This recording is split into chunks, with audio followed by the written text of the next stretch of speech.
Olá, meus irmãos, sejam bem-vindos mais uma vez ao canal Academia da Palavra. Meu nome é Ricardo Alcântara. Graças a Deus estamos juntos mais uma vez para compartilharmos da palavra de Deus, para estudarmos juntos.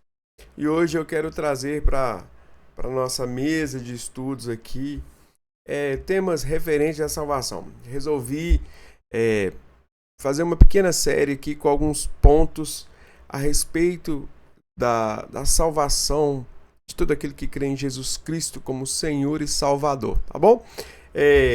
Então vamos lá, para apresentar para vocês aqui esse estudo, nós vamos falar sobre regeneração, justificação, santificação e glorificação.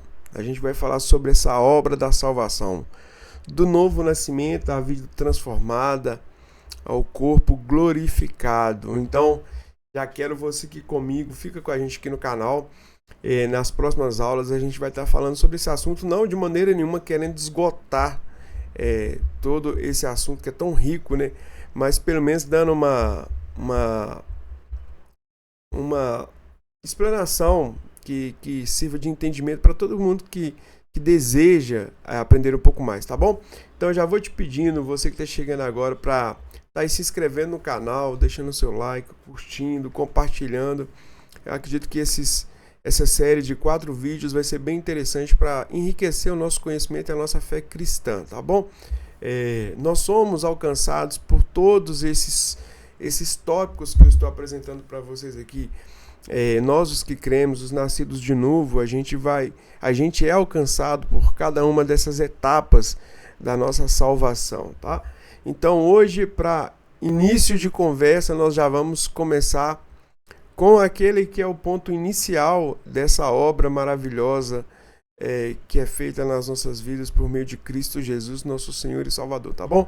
Nós vamos começar sim pela regeneração, né? O novo nascimento, a obra soberana de Deus no homem pecador, né? Então, essa é a primeira etapa do nosso processo de salvação, regeneração. E eu trouxe uma pergunta para que a gente, ao longo do nosso estudo, a gente venha responder juntos, tá bom? Como alguém que está espiritualmente morto pode responder a Deus? Então, essa é uma pergunta que eu trago à mesa aqui para a gente estudar. Como alguém que está espiritualmente morto, né, pode responder a Deus? Pois nós temos 2 linhas teológicas que eu quero apresentar aqui, que é o monergismo e o sinergismo, e a ideia aqui do estudo não é dar ênfase a essas linhas teológicas, porque a questão aqui não é entrar em debate a respeito dos temas do assunto, né, mas sim falar sobre a regeneração, que é o mais importante para nós, tá?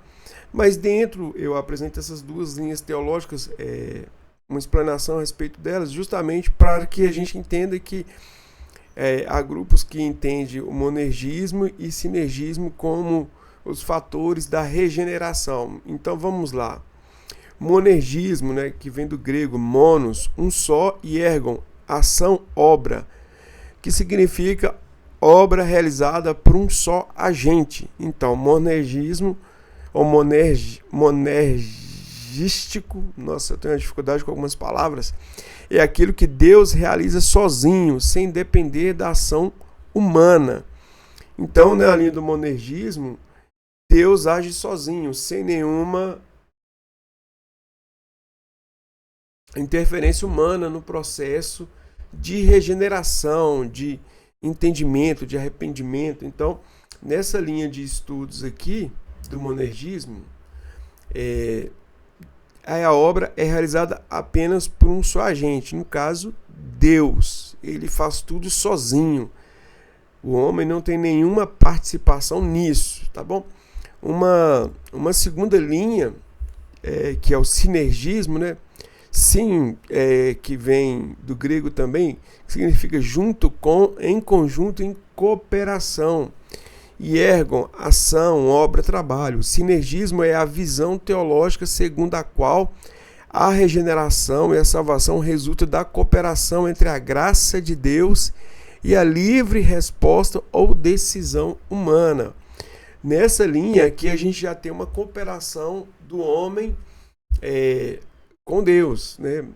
A gente sabe muito bem que o texto de João lá diz que o Espírito Santo convence o homem do pecado, da justiça e do juízo. Então, o convencimento é do Espírito Santo, mas nessa linha do sinergismo, há uma participação do homem no entendimento de aceitar ou não essa operação do Espírito Santo. Então, a gente tem uma linha que é o sinergismo, que a salvação resulta de uma cooperação entre a graça de Deus e uma decisão humana, e o monergismo, que é uma obra realizada por um só agente, né? É o próprio Deus sem intervenção humana. E eu trouxe um pequeno esboço aqui a respeito disso, lembrando que aqui o foco é falar propriamente dito sobre a regeneração, mas só para a gente ter uma ideia dessas duas linhas que estão em vermelho aí na sua tela, o monergismo, né, a reforma, mais por um lado calvinista, e sinergismo, mais uma linha do arminianismo, do catolicismo romano também. Então, eles significam aqui na segunda linha desse quadro que eu trouxe.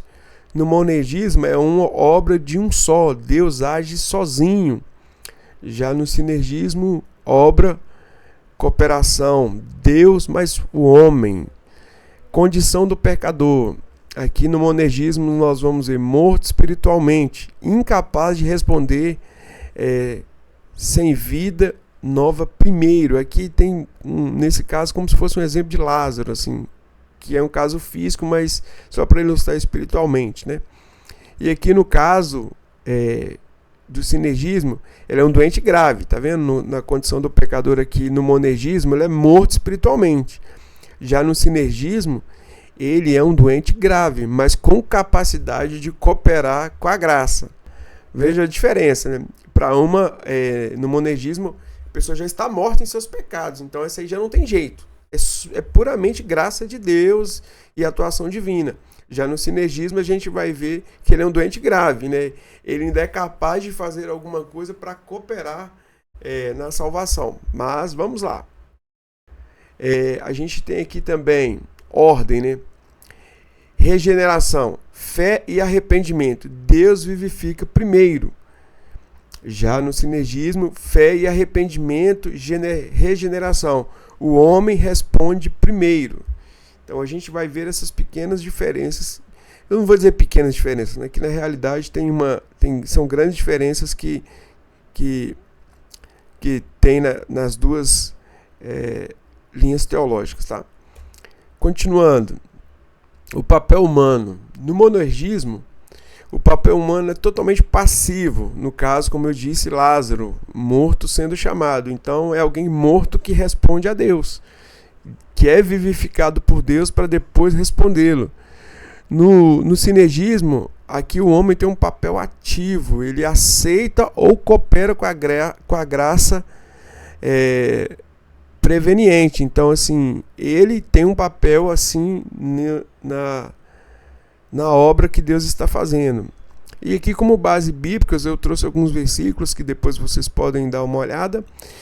E glória na salvação. No monergismo, 100% para Deus, graça irresistível e soberana.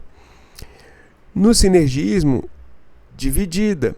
Deus oferece, mas o homem decide o resultado final. Então a gente vai ter essas diferenças entre essas duas, tá? Mas seguindo, como o assunto principal desse bate-papo de hoje, que é sobre a regeneração, e eu apresento só essas duas linhas teológicas, talvez você vai concordar mais com uma, talvez mais com a outra. A gente acha base bíblica para as duas, dependendo da sua interpretação, já da sua congregação, digamos assim, numa linha mais calvinista, outra linha mais arminiana. Mas assim vamos, né? Como disse, nosso foco aqui é falar sobre regeneração.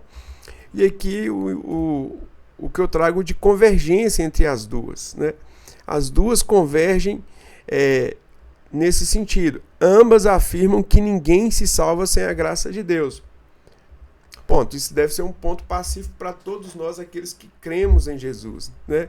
Ninguém se salva sem a graça de Deus. Deus é soberano e se não fosse a sua graça, todos nós estaríamos condenados. Então, glória a Deus por isso. Então, ambas as linhas teológicas concordam que ninguém se salva sem a graça de Deus. Ambas também reconhecem a ação indispensável do Espírito Santo.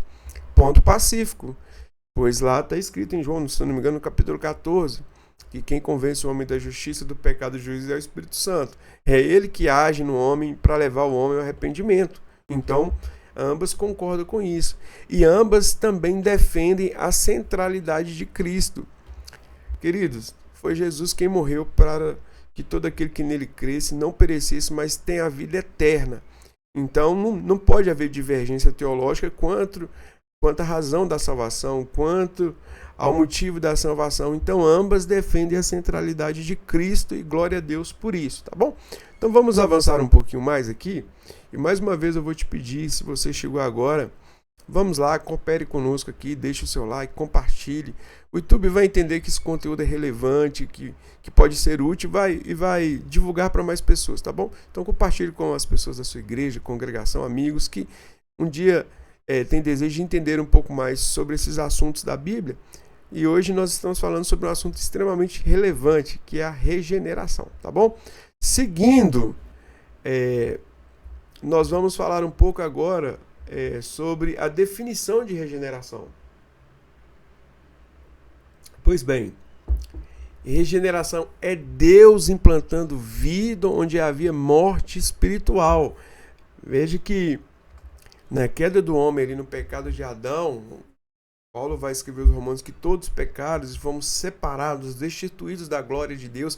Nós já não temos mais um relacionamento com Deus, pois esse Deus santo não comunga, né, com o pecado. Então, como pode um pecador ser íntimo de Deus? Nesse sentido, né? Então, Deus, na sua infinita graça, amor e misericórdia, envia seu Filho para que todo aquele que nele crê não pereça, tenha a vida eterna e passe por esse processo de salvação, né?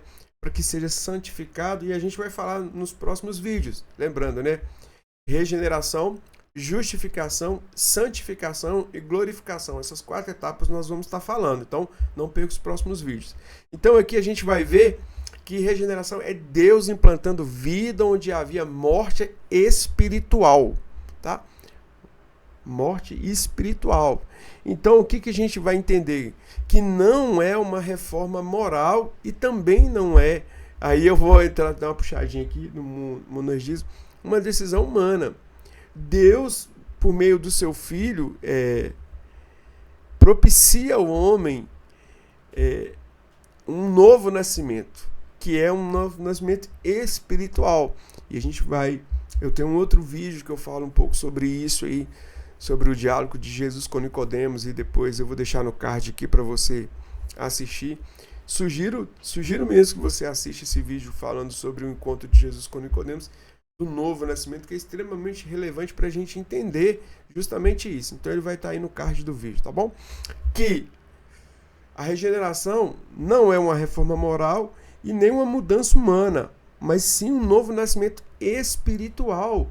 É um homem que nasce de dentro para fora, né? Ele é nascido de dentro para fora. Não é um esforço humano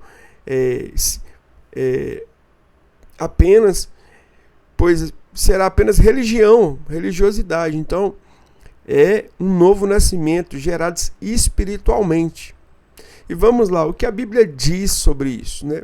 A gente tem aí no livro de João, no capítulo 3, verso 5 e 6, na conversa de Jesus com Nicodemos, respondeu Jesus: digo-lhe a verdade. Jesus falando para Nicodemos: ninguém pode entrar no reino de Deus se não nascer da água e do Espírito. O que nasce da carne é carne, mas o que nasce do Espírito é Espírito. Olha, aqui a gente tem um ponto: o que nasce da carne é carne, no sentido que o que nasce do pecado é pecado, o que nasce de Adão é Adão, mas o que nasce do Espírito, o Espírito de Cristo, é Espírito. Então, através desse novo nascimento em Cristo, dessa regeneração do nosso Espírito, nós podemos ter esse contato com Deus, entrar no reino de Deus.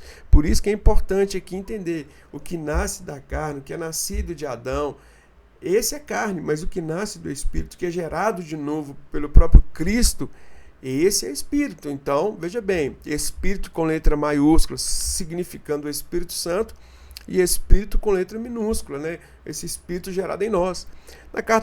Da primeira carta de Pedro, no capítulo 1, verso 23, Pedro vai descrever assim: pois vocês foram regenerados, não de uma semente perecível, mas imperecível, por meio da palavra de Deus viva e permanente. Então a nossa regeneração não é de uma semente que é corruptível, mas de uma semente santa, incorruptível, uma semente que vem do alto. Então, isso por meio de quê? Por meio da palavra de Deus, viva e permanente. Irmãos, as escrituras, elas nos apresentam esse Deus maravilhoso. Então, por meio delas, a gente sofre esse mover regenerador do Espírito Santo em nós. Seguindo, eu trouxe aqui Efésios capítulo 2, do verso 1 ao verso 5. Vocês estavam mortos em suas transgressões e pecados. Eu vou fazer até o seguinte, que eu vou puxar uma tela para a gente ler o texto, porque ele é um pouquinho maior, tá bom? Vamos lá então. Deixe-me ver aqui, só um minuto. Vamos lá, acompanha comigo. Vocês estavam mortos em suas transgressões e pecados, verso 2, nos quais costumavam viver quando seguiam a presente ordem deste mundo e o príncipe do poder do ar, o espírito que agora está atuando nos que vivem na desobediência. Anteriormente, todos nós vivíamos entre eles, satisfazendo as vontades da nossa carne, seguindo seus desejos e pensamentos. Como os outros, éramos por natureza merecedores da ira. Todavia, Deus é rico em misericórdia, pelo grande amor com quem nos amou. Deu-nos vida juntamente com Cristo, quando ainda estávamos mortos em transgressões. Pela graça vocês são salvos. Olha, temos aqui a graça de Deus, a misericórdia de Deus, o grande amor de Deus nos dando vida em Cristo quando ainda estávamos mortos. Então esse grande amor e misericórdia de Deus nos alcançou. Então Tito, no capítulo 3, no verso 5, diz assim: não por causa de atos de justiça por nós praticados, mas devido à sua misericórdia, ele nos salvou pelo lavar regenerador e renovador do Espírito Santo, que ele derramou sobre nós generosamente por meio de Jesus Cristo, nosso Salvador. Queridos, não é mérito nosso, tá bom? Não é mérito nosso. Tudo é graça e misericórdia de Jesus, como Tito escreveu. Não é atos de justiça, não são as suas boas obras, as suas boas ações, não é a sua religiosidade. Nada disso, não. Ele nos salvou pelo lavar regenerador e renovador do Espírito Santo. E glória a Deus por isso, glória a Jesus por isso. Louvado seja o nome do nosso Senhor e Salvador, que Ele nos lavou com o seu lavar regenerador. Nós fomos batizados ali no seu batismo, na sua entrega. Graças a Deus por isso. Seguindo, eu trouxe algo para que você memorize e guarde aí no seu coração, tá bom? A iniciativa é de Deus, sempre foi de Deus e sempre será de Deus, que mesmo nós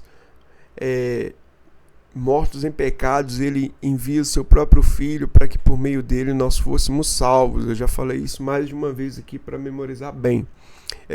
O Espírito Santo é o agente, é Ele quem nos convence, é Ele que gera em nós o arrependimento. Nós sozinhos, irmãos, nós não temos a capacidade de nos arrependermos. Sozinhos nós não temos a capacidade de nada.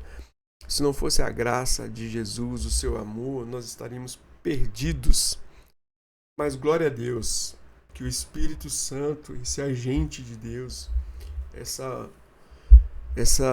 presença maravilhosa em nós, a terceira pessoa da Trindade aí, o Espírito que Jesus disse que nos ensinaria todas as coisas, ele nos convence, ele nos mostra que precisamos ser salvos por meio do sacrifício de Jesus.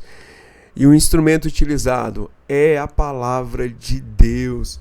Por isso é tão importante a gente nunca abrir mão de conhecer a palavra de Deus, de ler as Escrituras, de permitir que as Escrituras também nos leiam, nos ensinem, entendeu, irmãos? Então a gente precisa ter uma vida de devocional, de prosseguir em conhecer o Senhor, como disse o profeta Oséias, que a gente tenha esse entendimento de não abrir mão do Cristo, da sua presença, através das Escrituras, né? A gente não pode negligenciar a nossa vida de leitura das Escrituras e também de oração, tá bom? Seguindo, a regeneração produz em nós, primeiro, fé verdadeira. Reconhecemos Jesus como nosso Senhor e Salvador, único e suficiente Senhor e Salvador. Segundo, um arrependimento sincero. E terceiro, novo coração, né? Um novo coração. Esse é um coração de alguém que foi nascido de novo, gerado de dentro para fora. Alguém que não nasceu da carne, mas nasceu do Espírito. E glória a Deus por isso. E aqui, queridos, eu trago aqui para conclusão uma afirmação que não há salvação sem novo nascimento, né? Não há salvação sem novo nascimento. Jesus declarou ali em João capítulo 3, no verso 3, a Nicodemos: digo-lhe a verdade, Nicodemos, que ninguém pode ver o reino de Deus se não nascer de novo. E esse nascer de novo, nós somos regenerados ou gerados de novo na pessoa de Jesus. O pecado entrou no mundo por um só homem chamado Adão. E por meio de um só homem, Cristo, a salvação também nos alcançou. Em Adão nós pecamos, em Jesus somos regenerados, nascidos de novo. Quero finalizar lendo mais uma vez aqui essa afirmação que não há salvação sem novo nascimento. Não há salvação sem novo nascimento. Necessário é nascer de novo, tá bom? Espero que tenha sido útil a sua vida, que Deus te abençoe e muito em breve, se Deus assim permitir, nós vamos para o próximo passo dessa série de lições, que é a justificação, tá bom? Que Deus te abençoe, fique com Jesus e mais uma vez, eu vou te pedir sim que você, se você puder, nos ajude aí se inscrevendo no canal, porque é muito importante para nós que o YouTube divulgue, sabe, nosso conteúdo para que outras pessoas venham ser abençoadas. Então, por favor, vá lá, divulgue, compartilhe e que Deus te abençoe em nome de Jesus. E até a próxima, se Deus assim permitir, tá bom? Fiquem com Deus.